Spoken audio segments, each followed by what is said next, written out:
এমনকি বিএনপির আমলে 94 যে মাগুরার ইলেকশনের দৃশ্য হয়েছিল, সেই দৃশ্যের মতো গতকালকে নির্বাচনে আবার প্রমাণ হয়েছে কোন দলীয় সরকারের অধীনে নির্বাচন নিরপেক্ষ হবে না।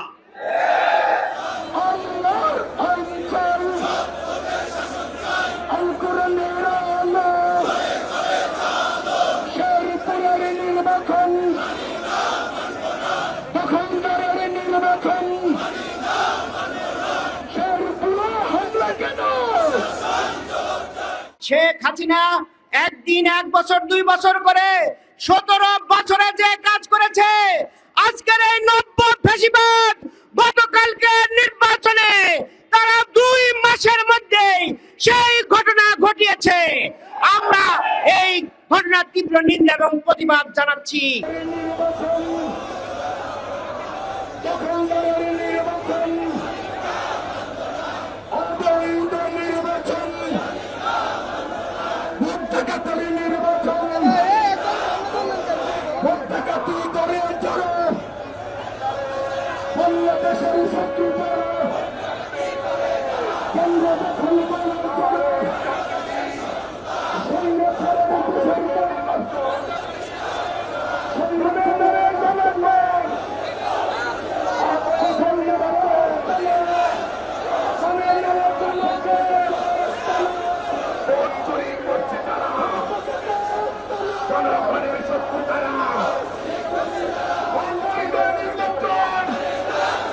শেখ হাসিনাকে পদে পদে অনুসরণ করছে, শেখ হাসিনার শাসন ফিরিয়ে আনার তামাশা শুরু করেছে।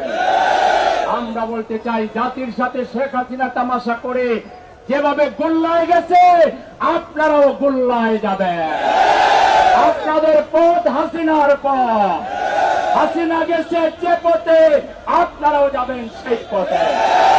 হাসিনা তো ভারতে আশ্রয় পেয়েছে, আপনারা কোথাও আশ্রয় পাবেন কিনা আগেই খোঁজার চেষ্টা করো।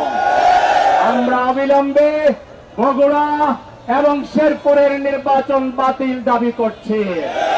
নতুন করে উপনির্বাচন দিতে হবে। জুলাই সনদ তারিখ কমা সেমিকোলন সহ 100% বাস্তবায়ন করতে হবে। আপনারা সংবিধান সংস্কার পরিষদের শপথ নিতে হবে, আর না হলে তার পরিণতি কি হতে পারে এটা নিয়ে একটা সেমিনার করেন। এটার পরিণতি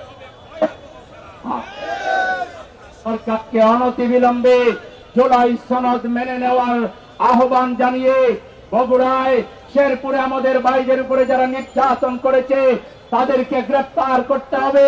মিরপুর সরকারি বিশ্ববিদ্যালয় কলেজে যারা আমাদের উপরে হামলা করেছে তাদেরকে গ্রেফতারের দাবি জানিয়ে সবাইকে ধন্যবাদ জানিয়ে আজকের বিক্ষোভ মিছিলের কাজ এখানেই সমাপ্ত ঘোষণা করছি। আল্লাহ হাফেজ। বাংলাদেশ জিন্দাবাদ। বাংলাদেশ জামায়াতে ইসলামী।